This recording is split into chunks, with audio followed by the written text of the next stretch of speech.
We have to brace for tomorrow because the new UK media, Rota, whatever you want to call them, are going to be on this for a good month. So here we have something from today. Royal Family Life. Meghan Markle told off over her nakedness in Nigeria. It took them 2 weeks. They got to that woman who, she's been on the job as quote unquote first lady, what that even means, for about a year. Her husband was inaugurated last year, apparently. And so she's been on the job for about a year. And they got to her. Someone got to her. She wants her name in lights. She wants to be famous. So she figures she will increase her international profile because people are going to be talking about her. Her name will become international by dissing Meghan. Anything, it's kind of like even with Jesus Christ. I mean, if you know the story of Christianity where he had these quote unquote 12 disciples, if you believe that story. And they all professed to love him, and there were 12 of them, and of the 12, 11 were loyal and one betrayed him. I mean, not to compare the two, but it is to say that in any situation you find yourself, no matter how much people seem to love you, rest assured there's at least one. It could even be in your own family.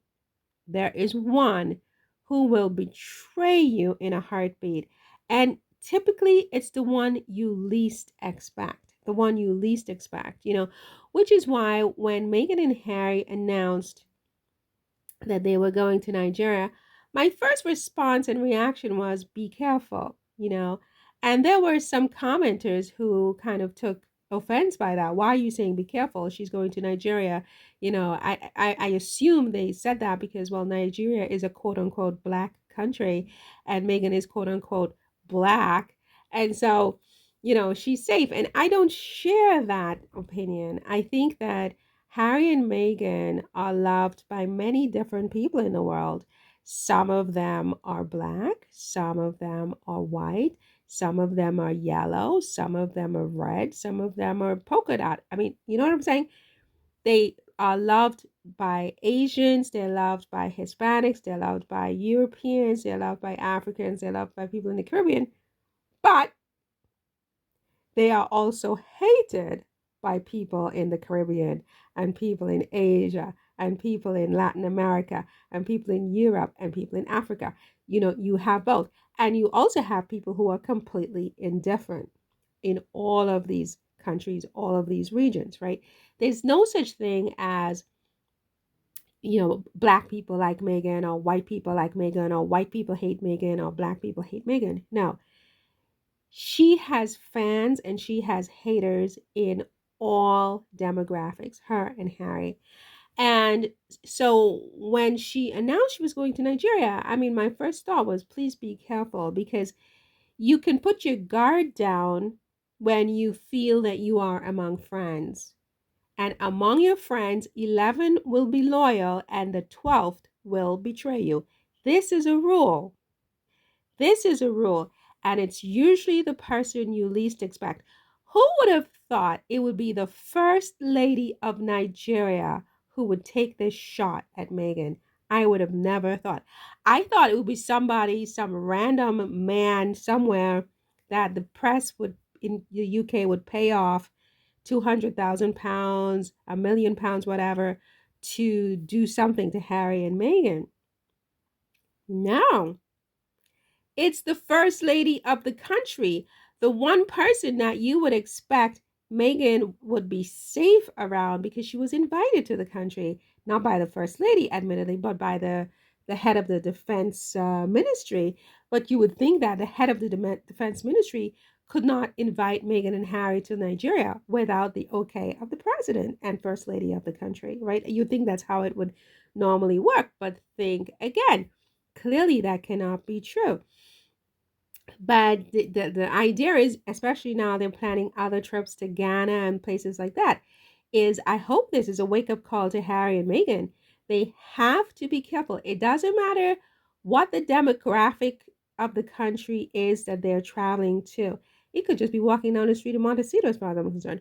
But certainly in some of these countries where you feel like, oh, people love Meghan because of her skin color, because of her, you can't, no, no, no, no, no, no.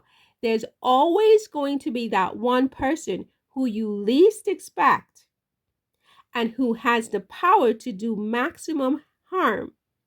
In this case, this woman is doing reputational and image harm and injury.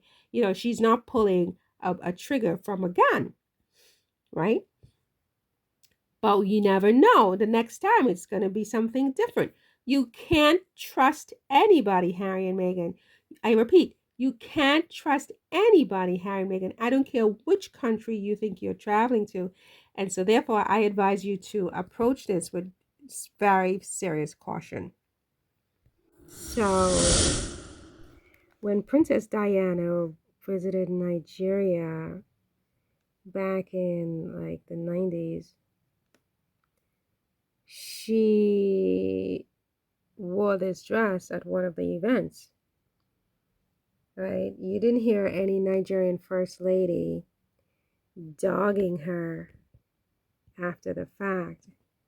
Nor would they. It's kind of interesting how, I mean, I don't know how to put this except just to put it, but you know, black on black hate can be pretty interesting because the same things that they give white people a pass for, they can really go in on black people for the same thing, because she would never have come out with any such speech if Kate Middleton or Camilla had worn a dress that showed skin in Nigeria. She never would have done that. She did that because Meghan is part black, right? So she feels like she has license to do it.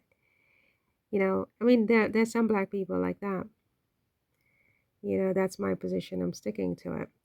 So, this idea that, well, Meghan wore a dress without a shoulderless dress or backless dress, so therefore, let me go make a speech to humiliate her by insinuation is just grotesque and gross and disgusting. And I hate that woman for it. I hate her for it. I hate what she did, right? It wasn't cool. It wasn't cool, And I mean, even if either Camilla or Diana had worn a dress like this, she wouldn't have said nothing at all. Nothing at all. I would bank my life on it. But Meghan wore some dresses, one of which was by a Nigerian designer, and she gets up and makes this hypocritical BS speech about Nigerian modesty. Give me a break, lady. Give me a break, okay?